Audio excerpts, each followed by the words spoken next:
Jalan-jalan ke Kota Padang bertemu pula dengan masyarakat Delhi.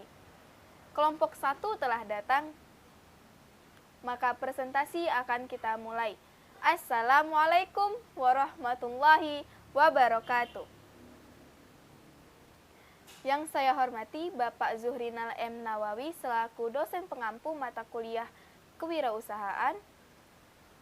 Perkenalkan, saya Rifka Fahrina selaku moderator yang akan memandu jalannya diskusi kita pada pagi hari ini. Teman-teman, hari ini kita akan membahas tentang sejarah dan konsep kewirausahaan.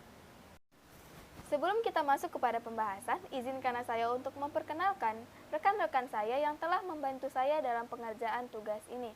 Yang pertama ada saya sendiri, Rifka Fahrina, selanjutnya ada Indri Anggraini Putri, dan yang terakhir ada Arpin Dalimunte.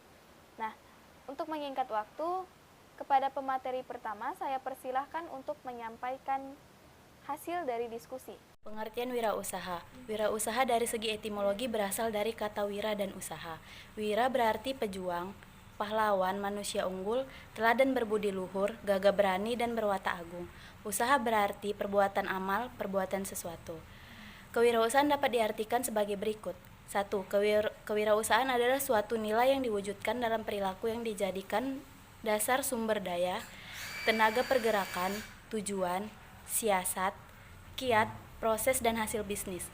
2. Kewirausahaan adalah suatu kemampuan untuk menciptakan sesuatu yang baru dan berbeda. 3. Kewirausahaan adalah suatu nilai yang diperlukan untuk memulai suatu usaha. 4. Kewirausahaan adalah suatu proses penerapan kreativitas dan inovasi dalam memecahkan persoalan. 5. Kewirausahaan adalah semangat, sikap, perilaku, dan kemampuan seseorang dalam menangani usaha atau kegiatan yang mengarah pada upaya mencari, menciptakan, serta menerapkan cara kerja. Fungsi peran wirausaha. Secara mikro, wirausaha memiliki dua peran, yaitu sebagai penemu dan perencana. Sebagai penemu, wirausaha menemukan dan menciptakan sesuatu yang baru, seperti produk, teknologi, cara, ide, organisasi, dan sebagainya. Wirausaha berperan merancang tindakan dan usaha baru, merencanakan strategi baru, merencanakan ide-ide dan peluang dalam meraih sukses, menciptakan organisasi, perusahaan yang baru, dan lain sebagainya. Fungsi tambahan wirausaha. 1. Mengenali lingkungan perusahaan dalam rangka mencari dan menciptakan suatu peluang usaha. 2. Mengendalikan lingkungan ke arah yang menguntungkan bagi perusahaan. 3. Menjaga lingkungan usaha agar tidak merugikan para masyarakat ataupun merusak lingkungan akibat dari limbah usaha yang mungkin dihasilkannya. 4. Meluangkan dan peduli atas cara setiap pengusaha harus peduli dan tutur serta bertanggung jawab terhadap lingkungan sosial di sekitarnya. Kewirausahaan. Proses inovasi. Beberapa faktor personal yang mendorong inovasi adalah keinginan. Berprestasi adalah sifat penasaran. Keinginan menanggung resiko, faktor pendidikan, dan faktor pengalaman. Proses pemicu. A. Adanya ketidakpuasan terhadap pekerjaan yang sekarang. B. Adanya pemutusan hubungan kerja atau PHK, tidak ada pekerjaan lain. Proses pelaksanaan. A. Adanya seorang wirausaha yang sudah kenyal secara total. B. Adanya manajer pelaksana sebagai tangan kanan pembantu utama. C. Adanya komitmen yang tinggi terhadap bisnis. D. Adanya visi pandangan yang jauh ke depan guna mencapai keberhasilan. Proses pertumbuhan. A. Adanya tim yang kompak dalam menjalankan usaha sehingga semua rencana dan pelaksanaan operasional berjalan produktif. B. Adanya strategi yang mantap sebagai produk dari tim yang kompak. C. Adanya struktur dan budaya organisasi yang sudah membudaya. D. Adanya produk yang dibanggakan atau keistimewaan yang sudah dimiliki. Selanjutnya, tantangan dan imbalan. Wirausaha mengalami berbagai tekanan pribadi yang mungkin tidak menyenangkan, seperti kebutuhan untuk menginvestasikan waktu, tenaga, dan pikiran yang lebih banyak. Kemungkinan gagal dalam bisnis, dan tidak adanya jaminan untuk berhasil, selalu ada yang mengakibatkan tidak seorang pun menginginkan kegagalan. Akan tetapi, seorang wirausaha harus siap menerima berbagai risiko yang berhubungan dengan kegagalan bisnis. Nah, hal ini menjadikan seorang wirausaha harus memiliki tekad yang kuat. Selain tantangan, berikut beberapa kelemahan wirausaha Indonesia. Nah, sifat-sifat kelemahan orang kita bersumber pada kehidupan yang penuh raga dan kehidupan tanpa pedoman, tanpa orientasi yang tegas. Lebih rincinya lagi, kelemahan tersebut terbagi menjadi 5. Yang pertama yaitu sifat mentalitas yang meremehkan mutu. Yang kedua, sifat mentalitas yang suka menerabas. Yang ketiga, sifat tak percaya diri. Yang keempat, sifat yang tak berdisiplin murni. Dan yang kelima, sifat mentalitas yang suka mengabaikan tanggung jawab yang kokoh maksudnya. Nah, kelima hal ini menjadi landasan dasar untuk terciptanya sebuah kegagalan. Nah, sebagai contoh, sifat tak percaya diri. Ketika kita tidak mempercayai diri kita sendiri, maka siapa lagi yang akan mempercayakan diri kita? Selanjutnya, kewirausahaan dalam perspektif sejarah. Pemikiran kewirausahaan sebagai sejarah. Secara garis besar, pemikiran tentang kewirausahaan dapat dimulai dari masa prasejarah. Kemudian, masuk pada masa pemikiran kewirausahaan dipengaruhi oleh ekonomi, atau pada masa gerakan klasik, neoklasik, dan proses pasar Austria, atau Austria Market Process, yang biasa disingkat dengan AMP. Hingga masa pemikiran kewirausahaan berdasar pada multidisipliner.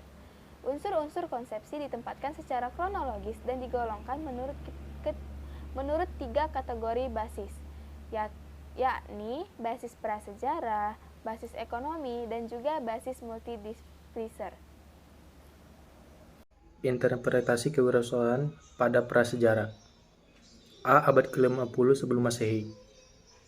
Abad ke-50 di Roma kuno, aktivitas dari kewirausahaan meliputi fungsi pengendalian sosial, peraturan, dan kelembagaan. Aktivitas perdagangan dipandang sebagai hal yang dapat menurunkan martabat dan dianggap mengumpulkan modal untuk kepentingan politik dan sosial. B. Abad setelah Masehi.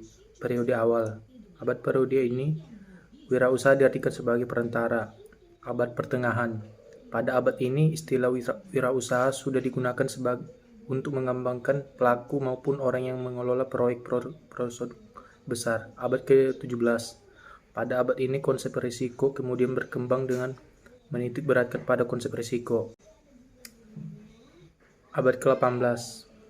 Pada abad ini berkembang pandangan bahwa wirausaha adalah seseorang yang memiliki hasil inovasi yang mengembangkan bisnisnya dengan menggunakan modal dari pihak lain. Di abad ini, seseorang mempunyai modal dibedakan dari orang yang membutuhkan modal. Dan yang kedua, abad ke-19 dan abad ke-20. Ketika memasuki akhir abad ke-19 dan akhir abad ke-20, perubahan konsep wirausaha ditandai dengan pemisahan antara peran manajer dengan wirausaha. Wirausaha mengorganisasikan dan mengoperasikan usaha untuk keuntungan pribadi. Pada pertengahan abad ke-20, muncul istilah wirausaha sebagai inovator. Fungsi seorang wirausaha adalah mereformasi atau merevolusi pola produk dengan mengeksploitasi sebuah penemuan atau secara umum sebuah metode, teknologi produksi, komoditas baru yang belum dicoba atau memproduksi produk lain. Pemikiran kewirausahaan berbasis pada aktivitas ekonomi. Masa klasik.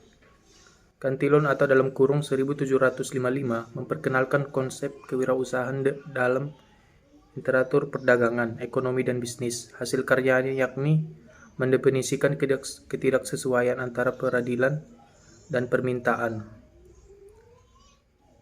Mendefinisikan ketidaksesuaian, melegalkan untuk membeli barang dengan harga murah dan menjual dengan harga yang tidak pasti, serta mengalokasikan barang pada sistem pasar.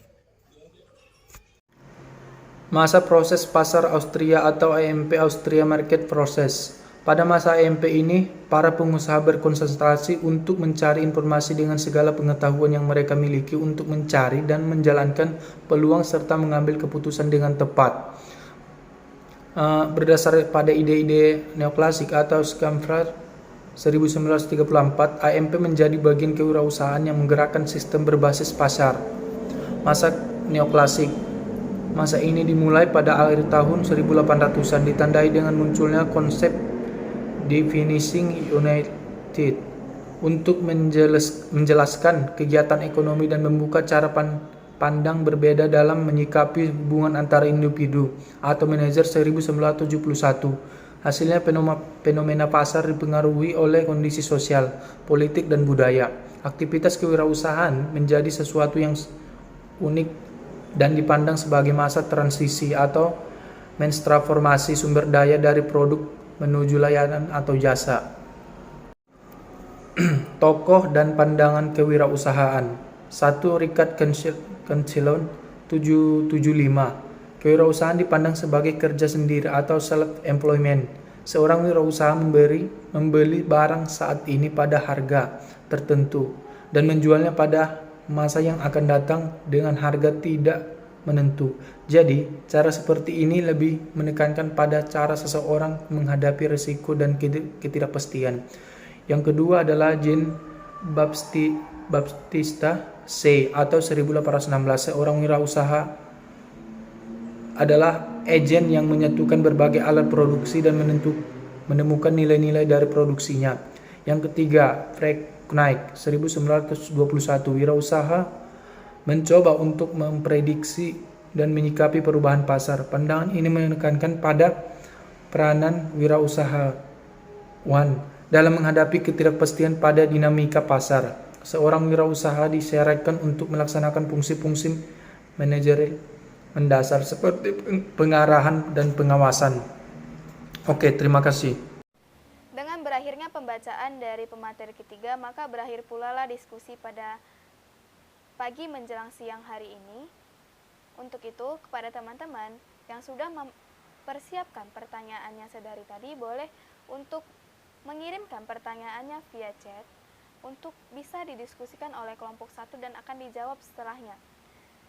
Baik, saya Rifka Fahrina, memohon maaf apabila terdapat kesalahan dalam pengucapan ataupun perbuatan. Sudi kiranya teman-teman ataupun Bapak dosen pengampu bisa memaafkan saya. Saya sudahi. Billahi taufiq wal hidayah. Wassalamualaikum warahmatullahi wabarakatuh.